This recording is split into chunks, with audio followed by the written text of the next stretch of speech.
નમસ્કાર વિદ્યાર્થી મિત્રો, કેમ છો? મજામાં ને? આજે આપણે ગુજરાતી વિષય ભણીશું. ગુજરાતીમાં આગળ આપણે એકમ 10 વડદાદા જોયું. એમાં આપણે કેટલાક એના સવાલ અને જવાબ પણ જોયા. એના પછી આપણે આગળ સ્વાધ્યાય પણ જોયો, ખાલી જગ્યા પૂરી, એના પરથી કેટલાક જવાબ પણ આપ્યા. તો હવે આપણે એનાથી આગળ ભણીશું. ધોરણ 1 વિષય ગુજરાતી. તો ચાલો આપણે આગળ જોઈએ. એમાં પ્રશ્ન પહેલો છે કે ફળનું નામ શોધી નીચે બોક્સમાં લખો. હવે આપણે એક ફળનું નામ શોધી અને નીચે બોક્સમાં લખવાનું છે. તો જુઓ, તો આમાં બધા મૂળાક્ષરો આપેલા છે.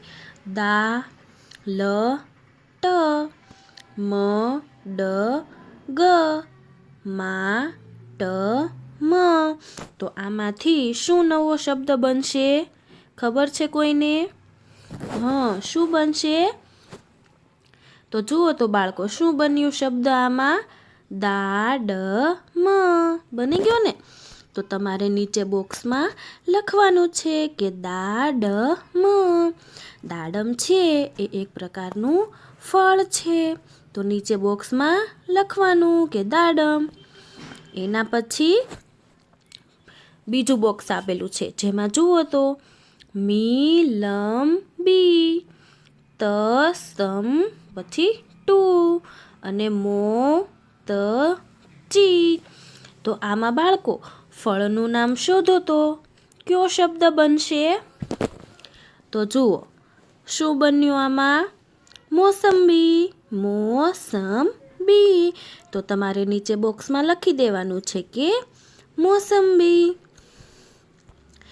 એના પછી બીજું આપેલું છે, જેમાં ખ, ટ, ગી, ચી, રન, ત અને ના, ટુ, ક. તો આમાં શું નવો શબ્દ બનશે ફળનો? તો કે નારંગી. જુઓ બાળકો, એના નારંગી ફરતે બોક્સ કરેલું છે. તો આમાં શબ્દ બન્યો નારંગી. તો તમારે નીચે બોક્સમાં લખવાનું છે કે નારંગી. એના પછી બીજું એક બોક્સ આપેલું છે, જેમાં મૂળાક્ષર આપણે વાંચીએ તો મો, શે, ય, લ, ર, ડી, પછી મી, ડી અને ચો. આવા અલગ અલગ મૂળાક્ષરો આપેલા છે, જેમાં આપણે ફળનું નામ શોધીએ તો અહીં શું બનશે? શેરડી. જુઓ, બન્યું ને બાળકો? તો તેને જોડી અને નીચે બોક્સમાં લખી દેવાનું છે કે શેરડી. તો હવે બાળકો, આવા તમે અલગ અલગ બોક્સ લઈ તેમાં મૂળાક્ષરો પસંદ કરી અને વિવિધ ફળના નામ બનાવી શકો છો. આ તો તમારે ઘરે બુકમાં આવી રીતે આ સિવાય બીજા ફળના નામ પણ શોધી અને ઘરે લખવાના છે. એના પછી આપણે જોઈએ તો જોઈને લખો. હવે જોઈને લખવાનું છે એટલે અહીં પૂર્ણ વિરામ, અલ્પ વિરામ, પ્રશ્નાર્થ ચિહ્ન, ઉદ્ગાર ચિહ્ન, અલ્પ વિરામ બધાનું ધ્યાન રાખી અને સુંદર અક્ષરે લખવાનું છે. તો પહેલું આપેલું છે કે વડનું થડ જાડું છે. તો નીચે બાળકો તમારે લખવાનું છે કે વડનું થડ જાડું છે. પણ કેવા અક્ષરે લખવાનું છે? સારા અક્ષરે. એના પછી બીજું આપેલું છે કે મંદિરમાં શંખ વાગે છે. પછી પૂર્ણ વિરામ કરવાનું છે. તો નીચે લીટીમાં તમારે સારા અક્ષરે લખવાનું છે કે મંદિરમાં શંખ વાગે છે. એના પછી ત્રીજું આપેલું છે કે શેરીમાં કૂતરું ભસે છે. જુઓ બાળકો, મા અને રૂ બે ઉપર મીંડું આપેલું છે અને છેલ્લે પૂર્ણ વિરામ આપેલું છે. તો તમારે નીચે લીટીમાં સારા અક્ષરે લખવાનું છે કે શેરીમાં કૂતરું ભસે છે. એના પછી ચોથું આપેલું છે કે મને શાળા ખૂબ ગમે છે. પછી પૂર્ણ વિરામ છે અને ખૂબ કેમ લખેલું છે? દીર્ઘવાળું ખૂ કરેલું છે. તો નીચે લીટીમાં તમારે આ રીતે લખવાનું છે. એના પછી પાંચમું આપેલું છે કે મુસાફરીનો થાક લાગે. તો બાળકો, આ વાક્ય પણ તમારે સારા અક્ષરે અલ્પવિરામ અને બધાનું ધ્યાન રાખી અને લખવાનું છે. એના પછી છઠ્ઠું આપેલું છે કે શીલા મોડી ઉઠે છે. હવે બાળકો, કયો આપેલો છે જુઓ તો. અને છે પછી પૂર્ણ વિરામ છે. તો તમારે પણ નીચે લખતી વખતે ધ્યાન રાખવાનું છે. એના પછી સાતમું આપેલું છે કે આ મારી ઢીંગલી છે. તો બાળકો, તમારે પણ નીચે આવી રીતે આ વાક્ય લખવાનું છે. એના પછી આપણે આગળ જોઈએ તો આઠમું છે કે ઢેલ નાચે છે. હવે બાળકો, તમારે ઢ અને ઢમાં બહુ જ ભૂલ આવતી હોય છે. તો ઢ કેવી રીતે લખવાનો છે? જો આમાં લખેલું છે એ રીતે તમારે નીચે વાક્યને લખી નાખવાનું છે. એના પછી નવમું આપેલું છે કે પેલું પંખીનું ઈંડું છે. હવે પ ઉપર મીંડું છે, નું ઉપર છે, ઈ ઉપર અને ડુ ઉપર. તો આ મીંડાનું ધ્યાન રાખી અને વાક્ય નીચે ફરીથી લખી દેવાનું છે.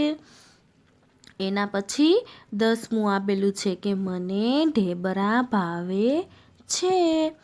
તો નીચે લખવાનું છે. એના પછી 11મું છે કે ગાડું ઠસોઠસ ભરેલું છે. પછી પૂર્ણ વિરામ છે. તો નીચે લખવાનું છે. એના પછી 12મું કે વાડામાં ઢોર છે. તો નીચે સારા અક્ષરે લખી દેવાનું. હવે આ બધા વાક્યો તમારે જોઈને ઘરકામની બુકમાં લખવાનું છે. પણ કેવી રીતે? સારા અક્ષરે અને સ્વચ્છ અક્ષરે લખવાનું છે. એના પછી આપણે જોઈએ તો ચિત્ર જોઈ નીચેના પ્રશ્નોના મૌખિક ઉત્તર આપો. હવે આપણને અહીં કેટલાક ચિત્રો આપેલા છે જેને આપણે પહેલાં તો ઓળખવાના છે. આ શેનું ચિત્ર છે જુઓ તો બાળકો. ફટાકડા હોય એટલે શેનું ચિત્ર હોય? દિવાળીનું છે ને બાળકો. દિવાળીમાં તમે બધા ફટાકડા ફોડતા હશો અને ઘરની સજાવટ પણ કરતા હશો. નવી નવી મીઠાઈઓ પણ ખરીદતા જશો. તો આ છે બાળકો દિવાળીનું ચિત્ર. એના પછી આ છે ઉત્તરાયણનું ચિત્ર. અત્યારે ઉત્તરાયણ નજીક આવી રહી છે. તમને બધાને પતંગ ચગાવવાની મજા આવતી હશે ને બાળકો? પતંગ છે આકાશમાં રંગબેરંગી ઉડતા હોય છે. તમે પણ બધા અત્યારે તૈયારી કરતા જશો ઉત્તરાયણની. તો આ ચિત્ર છે ઉત્તરાયણનું. એના પછી આપણે જોઈએ તો આ શેનું ચિત્ર છે જુઓ તો બાળકો. નાતાલનું. નાતાલને ક્રિસમસ પણ કહેવાય છે. આ આપેલું છે ક્રિસમસ ટ્રી અને બંને બાજુ બે બાળકો ઊભા છે અને નાતાલની ઉજવણી કરી રહ્યા છે. જુઓ ચિત્રમાં દેખાય છે. નાતાલ છે એ ખ્રિસ્તીઓનું નવું વર્ષ કહેવાય. એટલે કે આપણે જેવી રીતે દિવાળી પછી બેસતું વર્ષ આવે અને આપણે એ નવું વર્ષ કહેવાય, એવી રીતે ખ્રિસ્તીઓને છે એ નાતાલથી નવા વર્ષની શરૂઆત થાય છે. તો આ ચિત્ર છે નાતાલનું. એના પછી જુઓ તો બાળકો શેનું છે? નવરાત્રિનું. તમને બધાને પણ નવરાત્રિમાં ગરબા રમવાની મજા આવતી હશે ને? હા, નવરાત્રિનો તહેવાર મારો તો ફેવરેટ છે. તમને બધાને પણ ગમતી જ હશે. નવરાત્રિ છે એ કેટલા દિવસની હોય? 9 દિવસની. અને નવરાત્રિ પછીના દિવસ શું આવે? 10મા દિવસે દશેરા આવે છે. એના પછી રક્ષાબંધન. રક્ષાબંધનમાં બહેન પોતાના ભાઈને રાખડી બાંધે છે. શા માટે બાંધે છે? એની તમને ખબર જ છે કે ભાઈની રક્ષા માટે બેન છે એ રાખડી બાંધે છે. રક્ષાબંધન બળેવના દિવસે આવે છે. ખબર છે ને બાળકો? હા. તો આ ચિત્ર છે રક્ષાબંધનનું. બેન ભાઈને રાખડી બાંધે છે એટલે ભાઈ છે એના બદલામાં બેનને કંઈક ગિફ્ટ આપે છે. આપે છે ને બાળકો તે દિવસે? તમને પણ ગિફ્ટ મળતી હશે. હા, અને તમે પણ તમારા ભાઈઓને રાખડી બાંધતા હશો. એના પછી છે પ્રશ્ન જોઈએ આપણે કે દિવાળીમાં શું કરવામાં આવે છે? હવે બાળકો, દિવાળીમાં તમે શું કરો છો? તો કે ફટાકડા ફોડો છો. ફોડો છો ને બાળકો? હા, તો દિવાળીના દિવસે ફટાકડા ફોડવામાં આવે છે. તમારે જવાબમાં લખવાનું છે. એના પછી બીજો પ્રશ્ન છે કે પતંગ ક્યારે ચગાવવામાં આવે છે? આપણે આગળ ચિત્ર જોયું તો પતંગ ક્યારે ચગાવવામાં આવે? ઉત્તરાયણમાં. તો નીચે જવાબમાં તમારે લખવાનું છે કે ઉત્તરાયણમાં. એના પછી ત્રીજો પ્રશ્ન છે કે તમને કયો તહેવાર વધુ ગમે? બાળકો, તમને જે તહેવાર વધુ ગમતો હોય તેનું નામ તમારે નીચે લખવાનું છે. મેં તો અહીં લખ્યું છે કે નવરાત્રિ. મને નવરાત્રિ ખૂબ જ ગમે છે કારણ કે એમાં ગરબા રમવાની મજા આવે છે. માટે મેં અહીં લખ્યું છે કે નવરાત્રિ. તો તમને બાળકો જે તહેવાર ગમતો હોય તે તમારે નીચે જવાબમાં લખવાનું છે. કેટલાકને ઉત્તરાયણ ગમતી હોય છે, કેટલાકને દિવાળી ગમતી હોય છે. ગમતી હોય ને તો નીચે તહેવારમાં લખી દેવાનું. એના પછી ચોથો પ્રશ્ન કે ઈદના દિવસે શું કરવામાં આવે છે? ઈદના દિવસે શું કરવામાં આવે બાળકો? તો કે સગા સંબંધીઓને ગળે મળે છે.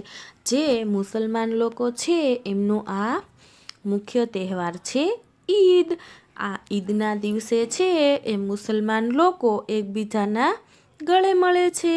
એટલે કે તેમના નજીકના જે સગા સંબંધી હોય છે તેમને ગળે મળે છે અને સાલ મુબારક એવું બોલી અને નવા વર્ષની એકબીજાને શુભકામનાઓ પાઠવે છે. એના પછી પ્રશ્ન 5મો આપેલો છે કે નાતાલનો તહેવાર તમે કઈ રીતે ઉજવો છો? ઘણા બાળકો નાતાલનો તહેવાર ગિફ્ટ આપીને પણ ઉજવતા હોય છે. ઘણા છે એ ઘરમાં ફુગ્ગાઓ, ચોકલેટ એના બધાથી શણગારી અને પણ નાતાલની એટલે કે ક્રિસમસની ઉજવણી કરતા હોય છે. સાન્તા ક્લોઝ, તમને તો ખબર હશે કે સાન્તા ક્લોઝ કોણ છે?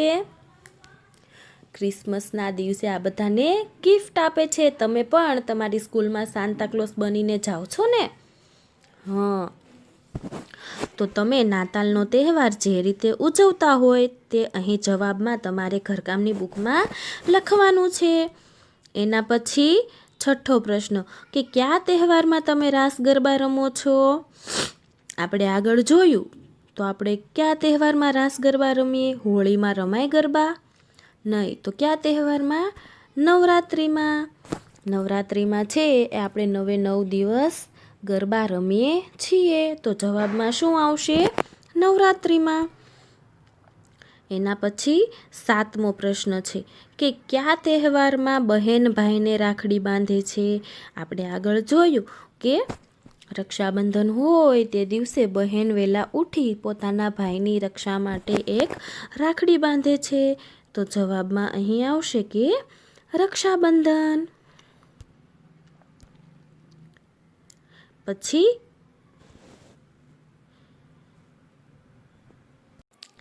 એના પછી જુઓ બાળકો કે વસ્તુઓને તેના યોગ્ય તહેવાર સાથે જોડો.